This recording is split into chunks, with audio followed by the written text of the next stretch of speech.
시작. 서로 친절하게 하며 불쌍히 여기며 서로 용서하기를 하나님이 그리스도 안에서 너희를 용서하신과 같이 하라. 아멘. 말레이시아 선교사님 이야기입니다. 말레이시아에서 20년 동안 사역을 하셨던 선교사님이 이 무슬림들을 자세히 보니까 생각보다는 화를 많이 내지 않고 산다 이렇게 느꼈다는 거예요. 그래서 왜 그랬을까 이렇게 생각을 해보았더니 무슬림들은 1년에 한 번 금식기간, 한 달씩 금식기간을 합니다. 라마단 금식기간이라고 하는데 2월부터 3월경 사이에 한 달간, 한 달 금식하면 죽겠죠. 그래서 언제만 해가 떠 있는 낮에만 금식을 합니다. 근데 금식 기간에 먹는 걸 절제하는 것과 동시에 그들이 추구하는 것은 하나님, 다른 사람을 구제하는 것, 추구하는 것하고 두 번째는 서로 간에 용서를 구하는 것, 이것을 추구한다고 합니다. 라마단 기간에 한 해 동안 지은 죄를 깨닫고 다른 사람에게 죄를 고백하면 알라신이 복을 준다 이렇게 믿는다는 거예요, 그들이. 그래서 라마단 금식 기간이 끝나갈 즈음에 다른 사람을 찾아다니면서 이렇게 말한대요. 일생 지은 죄를 용서해 주세요라고 말하는 것을 권장한다고 합니다. 의무가 아니라 일생 지은 죄를 용서해 주세요 이렇게 이야기하라고 한다고 합니다. 뭐 친구들 사이에서도 이런 말을 하고 가족 사이에서도 그리고 또 직장에서도. 이 선교사님 생각할 때 형식적이지만 이 용서를 구하는 말이 이슬람 사회 안에, 무슬림 사회 안에 화를 좀 낮추는 역할을 하는 것 같다 이런 생각을 한다는 겁니다. 그러면 말씀하시기를 사랑과 용서에 뿌리는 기독교의 십자가인데 그들은 전체 문화를 만들어서 사용하는 걸 보면서 꼭 우리 것을 빼앗긴 것 같다 이런 생각이 들어서 기분이 별로 안 좋더랍니다. 요즘 사람들은 분노가 많습니다. 광화문에 가면 매일처럼 다른 사람들이 자기의 원함을 가지고 막 분노의 소리를 이렇게 지릅니다. SNS를 보면 사람들이 분노 이야기를 하면 그 분노 이야기들을 주로 이렇게 뉴스로 우리도 누가 XAI에 무슨 말을 했다더라 이렇게 우리한테 전달을 안 해주면 좋은데 누가 화낸 이야기를 자꾸 전달을 해줘요. 우리 화가 없던 사람도 그걸 들으면 뭐가 생겨요? 화가 생깁니다. 분노가 해결되지 않으니까 사람들은 고소를 합니다. 그리고 재판을 해요. 마지막 안 되니까 전쟁까지 합니다. 오늘 본문의 말씀은 하나님께서 하나님 백성들에게 어떻게 살 것인가에 대한 말씀인데 서로 용서하며 살아라 이렇게 말씀하십니다. 참 저도 설교를 하면서 이렇게 목회를 하면서 가장 어려운 이야기를 찾자면 용서입니다. 용서하라. 이건 진짜 어려운 이야기입니다. 근데 오늘 본문에는 용서를 하는 구체적인 세 가지 방법에 대한 이야기를 합니다. 32절 말씀 보시면 서로 친절하게 하며 불쌍히 여기며 서로 용서하기를 하나님이 그리스도 안에서 너희를 용서하신과 같이 하라. 세 단계는 첫 번째는 서로 친절하게 하라. 두 번째는 서로 불쌍히 여기라. 세 번째는 서로 용서하라. 첫 번째 단계부터 설명하면 용서의 첫 단계는 친절이라고 말합니다. 친절은 겉으로 하는 용서, 억지로 하는 용서, 의식적으로 하는 용서라고 말합니다. 이 겉으로 하는 용서가 무슨 의미냐면 내가 용서할 마음이 전혀 없습니다. 용서해주고 싶지도 않아요. 근데 친절을 베푸는 걸 통하여 용서해야 한다는 하나님의 말씀에 순종하는 의도적인 용서를 말한다는 겁니다.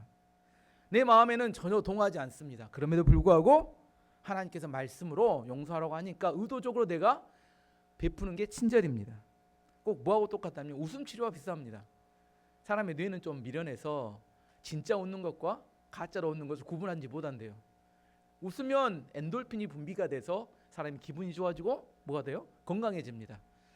그래서 사람들이 웃음 치료사들이 억지로 어떻게 해요? 혹시 맞나요? 하하호호 계속 웃으라고 합니다. 근데 웃으면 실제로 뇌에서는 엔돌핀이 분비가 되고 기분이 좋아지고 뭐가 돼요? 건강해집니다. 제가 나이가 들다 보니까 나도 나이가 올라가다 보니까 웃을 일이 별로 없어요. 안 그런가요? 웃을 일이 많지 않습니다. 인상 쓸 일이 더 많아져요. 그럼에도 불구하고 억지로 웃으면 뭐가 돼요? 엔돌핀이 분비가 되고 내 안에 건강해진다는 겁니다. 이와 똑같이 우리 안에 용서의 첫 단계는 친절인데 C.S. 루이스가 썼던 순전한 기독교라는 책에 보면 7장에 Let's Pretend라는 그 장이 있습니다. 이 Let's Pretend는 가장해 봅시다 이런 의미예요. 가장해 봅시다. 내가 어떤 사람이 되고 싶어요. 그러면 어떻게 하면 되냐면 그 사람을 흉내내서 따라서 행동하면 나중에 내가 그와 똑같은 사람이 된다. 이게 이렇게 가장해 봅시다입니다. 가장해 봅시다. 내가 하나님의 자녀로 살고 싶어요. 근데 자녀로 사는 게 쉽지 않아. 근데 그것을 흉내내다 보면 언젠가 그런 사람이 된다는 거예요. 그 책에 보면 어떤 사람이 얼굴이 마음에 안 들어서 오랫동안 가면을 쓰고 살았대요. 오랫동안 가면을 썼는데 어느 날 가면을 잊어버리고 이게 쓴지 잊어버리고 밖을 나갔어요. 근데 다른 사람들이 가면을 썼을 때하고 똑같이 대하더라는 거예요. 생각해봤대요. 왜 똑같이 하고 거울을 봤더니 오랫동안 가면을 썼더니 내 얼굴이 가면의 모습으로 변해 있더래요. 그 책의 이야기입니다. 그래서 내가 어떤 사람이 되기를 원하면 먼저 뭐하라? 가장하라. 우리 학생들이 있으니까 공부를 잘하려면 누구를 흉내내야 될까요? 잘 하시네요. 수업 시간에 졸지 말고 수업을 잘 듣고 예습 복습 열심히 하고 이렇게 하면 공부를 잘해집니다. 맞죠? 내가 누구가 어떤 사람이 되고 싶으면 그 사람을 똑같이 닮아가고 흉내내면 됩니다. 여기서 뭐가 있어요? 위선은 좀 다릅니다. 위선은 상대를 속이기 위해서 내가 가짜로 행동하는 거지만 이 가장은 내가 그 사람이 되고 싶어서 간절한 마음으로 흉내를 내는 겁니다. 이혜인 수녀님이 썼던 용서의 꽃이라는 2002년에 나온 시가 있으면 오늘 제가 여러분에게 시를 한 편 읽어드리도록 하겠습니다.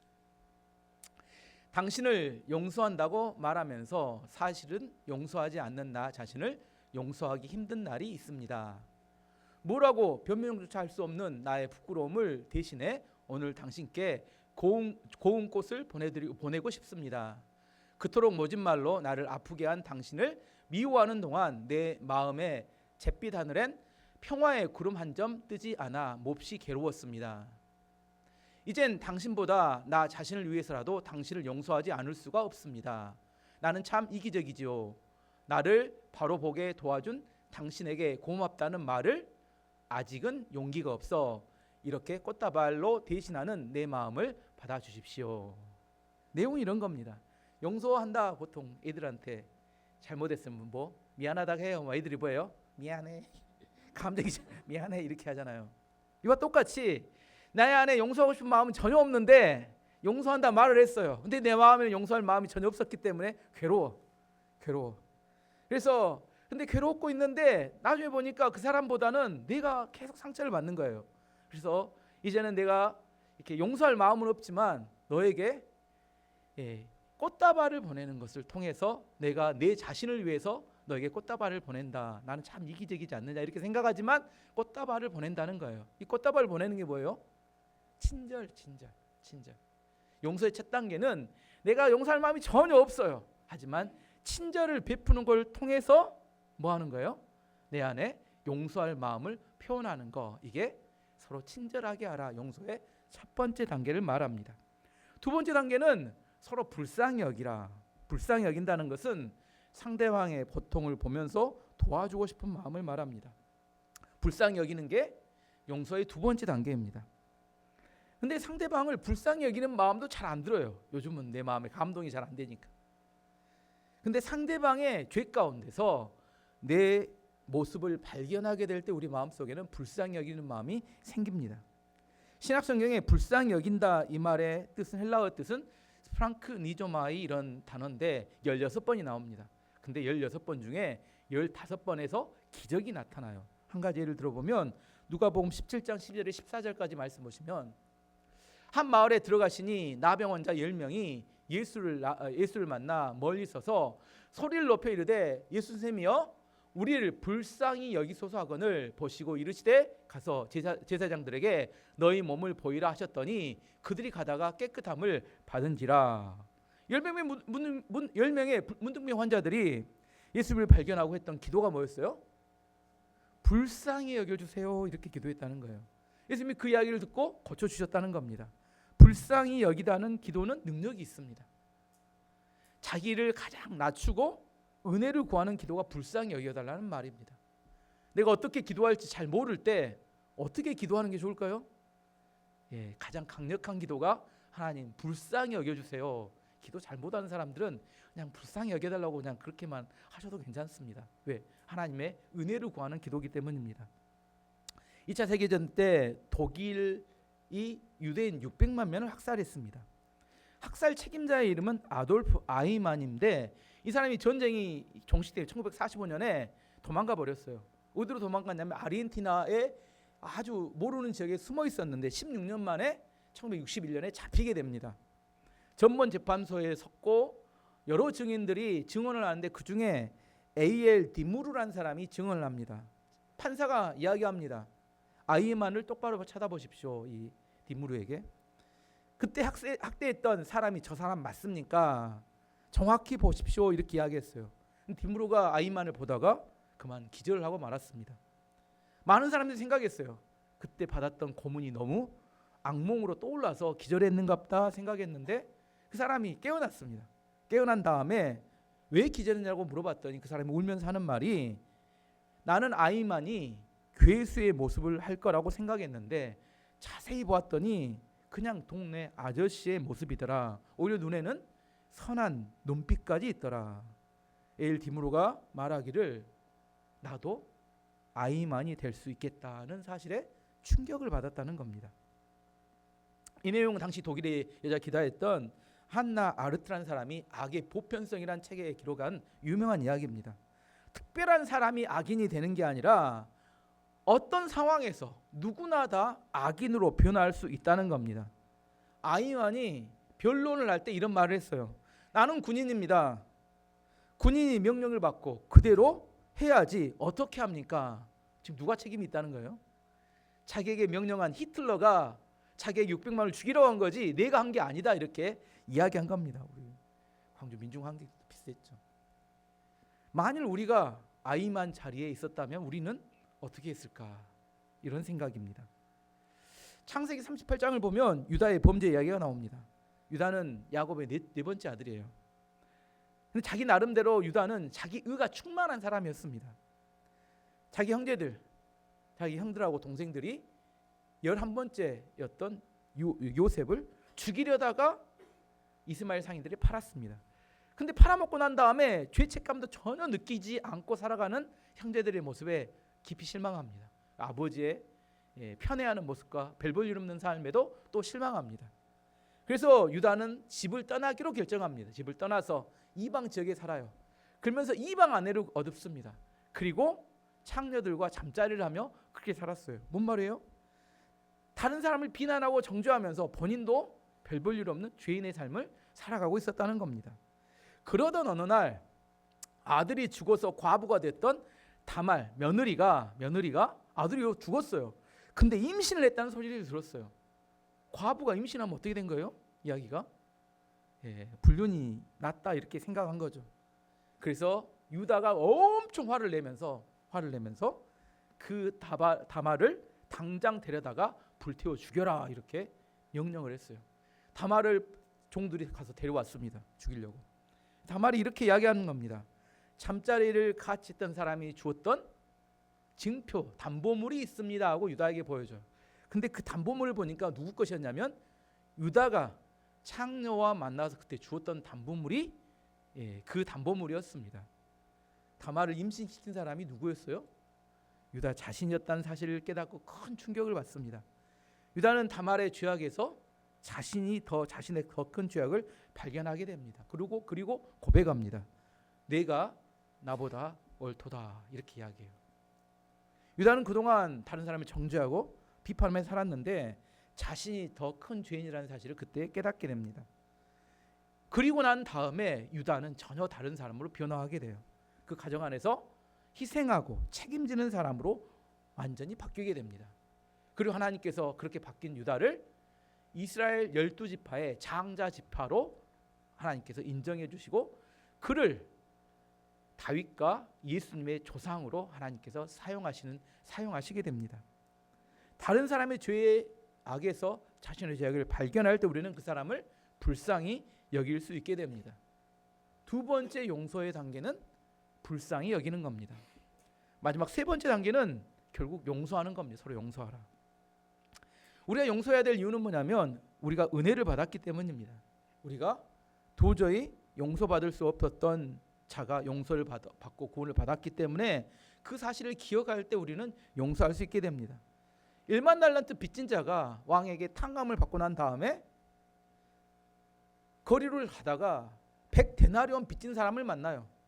그리고 어떻게 해요? 그 사람을 잡아다가 왜 빚 안 갚냐고 감옥에다 쳐넣습니다.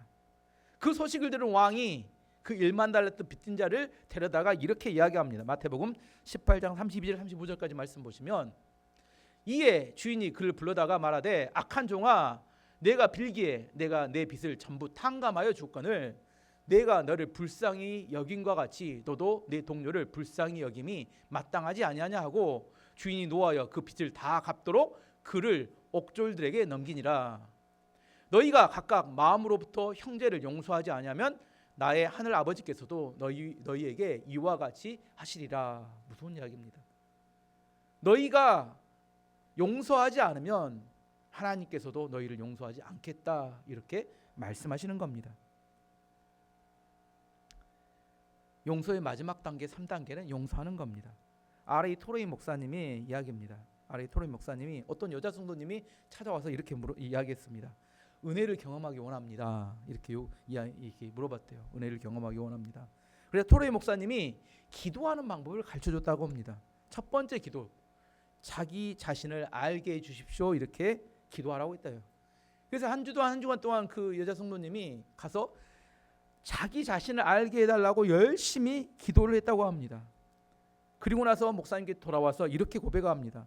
하나님께 내 자신을 알게 해달라고 열심히 기도했더니 내가 어떤 존재인지, 내가 그리고 얼마나 큰 죄인인지를 깨닫게 되니까 너무 괴로웠습니다. 내 추함, 내 더러움, 내 연약함을 이렇게 보게 되어서 부끄러워 견딜 수가 없었습니다, 이렇게 이야기하더래요.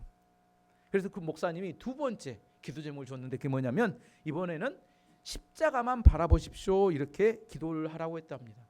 한 주간 동안 십자가만 바라보는 기도를 했대요. 그러고 나서 와서 고백하기를, 십자가만 바라봤더니 자기의 그 더러운 죄악들이 십자가에서 용서받았다는 사실을 깨달았다, 이렇게 이야기를 하더랍니다.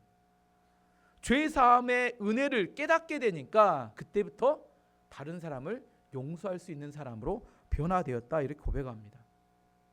용서하자, 용서해 봅시다, 구호를 외친다고 용서가 되는 것이 절대 아닙니다.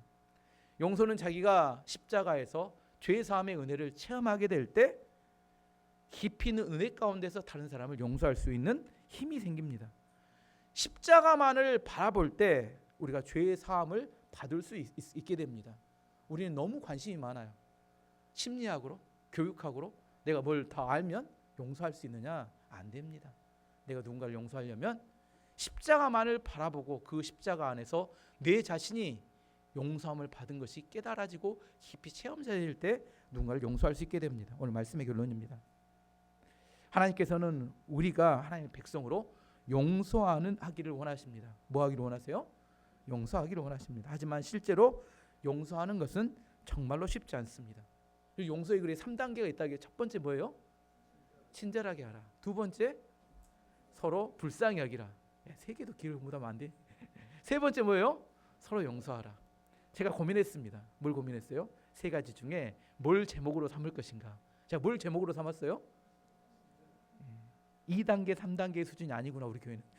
내 마음속에는 1단계라도 했으면 좋겠다. 1단계 뭐라고요? 내 마음은 절대 용서하고 싶은 마음이 전혀 없지만 그 용서하라는 하나님의 말씀, 오늘 말씀이 저도 부담스러워 죽겠어요. 용서하라, 이 말씀에 순종하고 싶은 마음은 있어요. 순종하고 싶은 마음은 있지만 용서하려는 그 마음은 없지만 용서하라는 말씀이 있기 때문에 이것을 순종하는 태도가 뭐라고요? 그 사람에게 선물을 함으로 내 마음에 그 1단계 서로 친절하게 하라, 이걸 순종하는 것을 이야기합니다. 이번 한 주 여러분이 2단계, 3단계는 놔두더라도 1단계의 순종을 통해서 하나님 앞에 이 말씀에 순종함으로 여러분 삶에 놀라운 기적이 나타나는 또 한 주가 되기를 축원합니다. 같이 함께 기도하도록 하겠습니다. 주님, 하나님께서 우리가